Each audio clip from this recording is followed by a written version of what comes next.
안녕하세요. 루체만 세무사입니다. 예, 반갑습니다.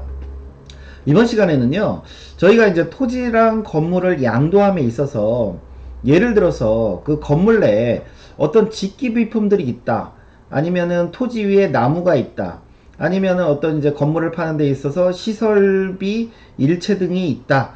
라고 할 때 이것도 양도세 대상이냐 이거죠.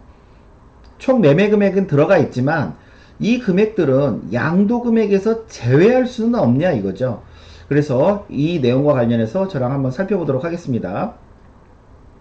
저희가 예를 들어서 양도세 과세 대상인 토지 건물 등에 부속된 예를 들어서 직기 비품이 있다. 아니면 이제 새로 설치한 시설물들이 있다. 아니면 토지 위에 나무 등이 있다. 과수원 같은 경우 할 때 이걸 양도과액에서 제외할 수 있느냐 이거죠. 제외할 수 있느냐. 제외할 수만 있다면 아무래도 양도세가 좀 적게 나오겠죠. 예를 들어서 매매계약서에 매매 금액을 10억으로 써놨어요. 근데 특약사항에 당해 매매 금액은 직기 비품 2억 원을 포함한 금액이다. 이런 특약사항을 넣었다라고 했을 때 그러면 우리가 양도세 계산할 때 양도가액이 8억이 되냐 이거죠. 이 10억에서 2억을 뺀 8억이 될 수 있느냐. 이게 이제 저희 궁금한 점인데 사실은 실무에서 이걸 또 많이 물어보는 내용 중에 하나입니다. 그래서 이거와 관련해서 좀 자세히 살펴보면 저희가 양도가액에서 제외할 수 있는 그럼 직기비품, 시설물 일체, 수목이 뭐냐 이거 도대체가 이제 이런 거겠죠. 저희가 이제 다가구 원룸이나 뭐 다세대 같은 거를 이제 넘긴다고 할 때 이 안에 그 옵션들이 다 갖춰져 있어요. 예를 들어서 뭐 그 각 방마다 에어컨이 설치되어 있고 간이 냉장고가 있고 아니 뭐 벽걸이 뭐 TV 등이 뭐 옵션 등으로 설치되어 있다.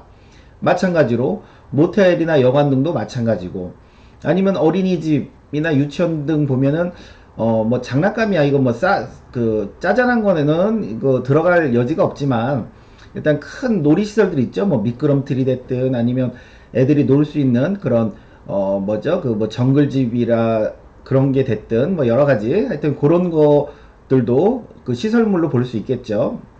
그 다음에 이제 과수원이라면 토지 위에 이제 과수나무 등이 있을 수 있죠. 이런 것들을 우리가 양도세 대상이라 하면은 토지랑 건물인데 뭐 에어컨, 냉장고, TV 이게 양도세 대상들은 아니잖아요. 놀이시설 이런 것도 아니고 그다음에 나무도 양도세 대상은 아니거든요. 그래서 이런 것들을 제외할 수 있냐 이거죠. 제외할 수. 양도세 대상 아닌데 이거 당연히 제외되는 거 아니냐? 이제 이럴 수 있는데 무조건 제외되는 건 아닙니다. 무조건 제외되는 건 아니고요.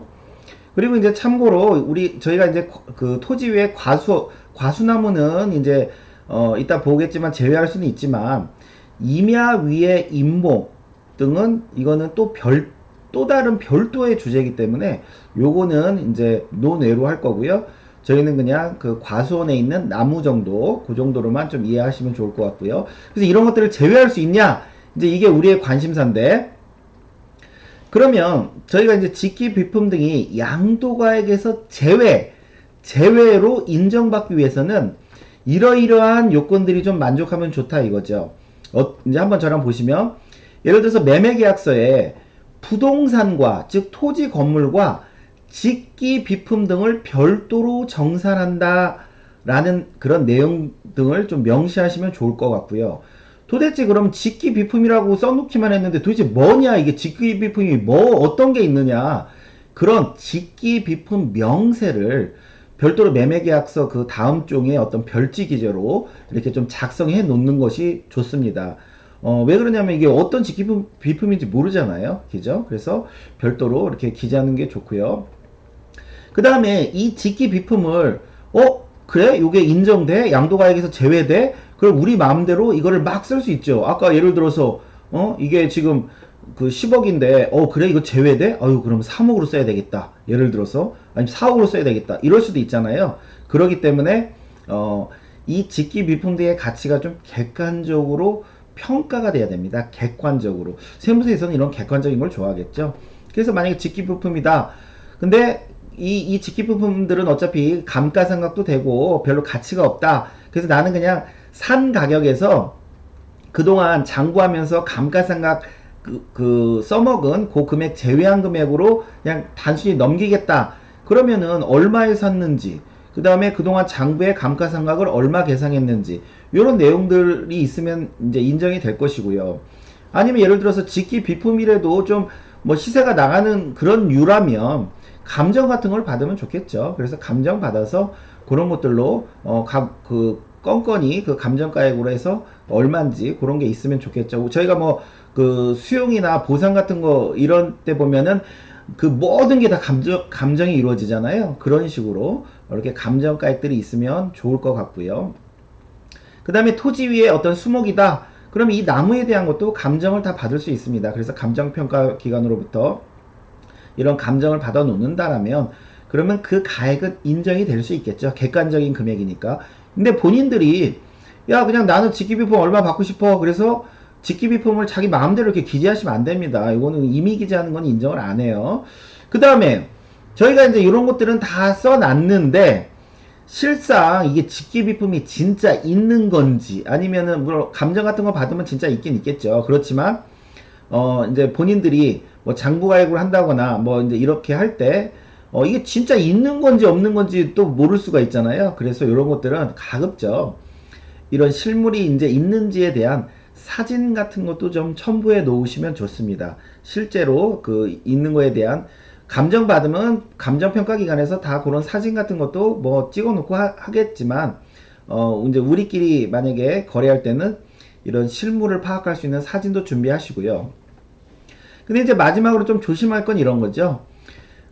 예를 들어서 직기비품, 시설물, 일체 등을 부동산, 토지 건물과 함께 요게 이제 어떤 사업자가 있어서 사업장을 포괄 양도 양수하는 경우도 있을 수 있어요.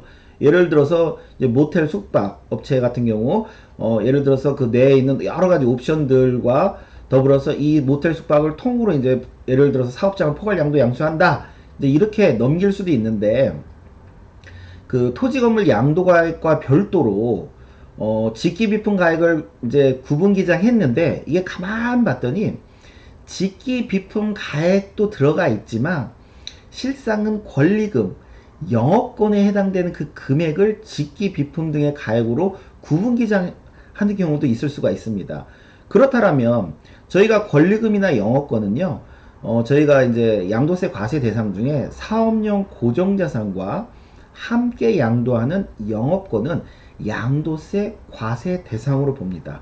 그래서 다시 정리하면 단순히 직기비품이나 시설물 등이라면 상관없지만 이게 어떤 그 초과 수익을 얻을 수 있는 권리금이다 아니면 영업권이다 이런 것들은 양도세 과세 대상이 될 수 있다는 거예요. 그래서 이런 것들은 나중에 이제 그 과세 관청에서 또 평가도 하고 또 이렇게 따져 들을 겁니다. 아마 금액이 크다라고 하면. 그래서 이런 것들은 좀 조심하셔야 되고요.